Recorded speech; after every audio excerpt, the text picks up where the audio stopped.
தேசிய உரிமைகள் இயக்க முப்பெரும் விழா சென்னை வடபழனி நடைபெற்றது. இதன் தலைவர் MP ராஜேஷ் கண்ணா தலைமையில் நடைபெற்ற இந்நிகழ்ச்சியில் தமிழர் தன்னுரிமை கட்சி தலைவர் பாவலர் மு.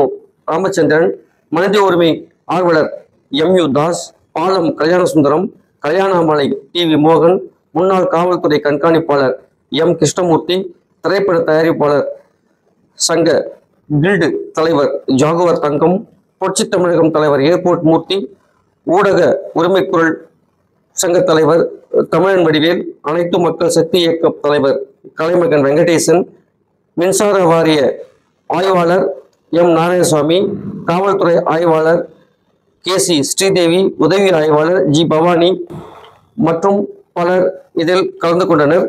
மேலும் இந்நிகழ்ச்சியில் கலந்து கொண்ட சமூக ஆர்வலர், அரசியல் பிரமுகர்கள், அரசு அதிகாரிகள், தொழிலதிபர்கள் அனைவருக்கும் மரியாதை செய்யப்பட்டு நினைவு பரிசுகளும் மரக்கன்றுகளும் வழங்கப்பட்டது.